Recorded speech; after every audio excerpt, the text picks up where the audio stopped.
बिस्मिल्लाहिर्रहमानिर्रहीम। Welcome to PK legal.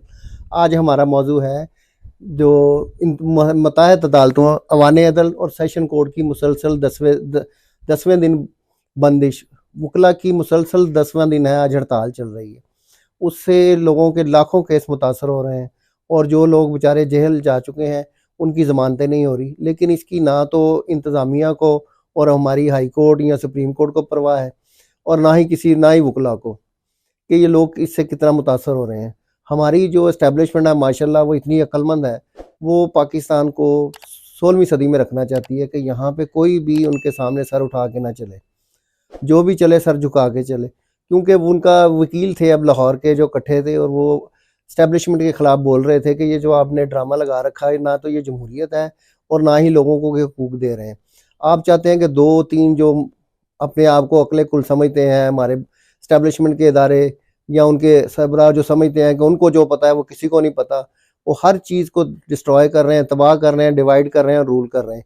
और उन्होंने लाहौर में भी अदलिया को तकसीम करने की पूरी कोशिश की है ताकि वकला को डिफरेंट जगहों पे, उन्होंने मॉडल टाउन में 30% काम भेज दिया, वहाँ पे जजेस भेज दिए, वहाँ पे केसेस भेज दिए। लोगों ख्वार हो रहे हैं, जलील हो रहे हैं और उनको कोई परवाह नहीं। हमारे अमीर अहमद भट्टी साहब जो हैं चीफ जस्टिस साहब, ये जो ही जज बनते हैं हाई कोर्ट के तो ये अपने आप को खुदा समझना शुरू हो जाते हैं। जब तक वकील रहते हैं बड़े अच्छे होते हैं।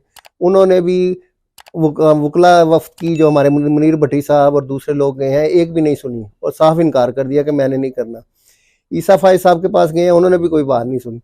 और इसी तरह बाकी केसेस अब इन्होंने मॉडल टाउन कचहरी में भेजे हैं, अब कैंट में भेजेंगे, दूसरी जगह भेजेंगे ताकि वकील डिवाइड हो जाएं और इनके खिलाफ बात ना कर सकें।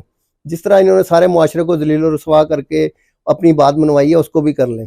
तो मेरी सबमिशन ये है कि अगर तो मुल्क चलाना है और जो इंशाल्लाह चलेगा, तो इस तरह तो नहीं चलना।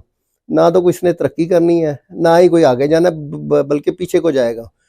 तो ये जो हमारे इदारे हैं जो फैसला कुन करते हैं, इस्टेब्लिशमेंट है, उसको चाहिए कि अवाम को भी रिलीफ दे और सच्ची बात सुनने का भी थोड़ा सा हौसला पैदा कर ले।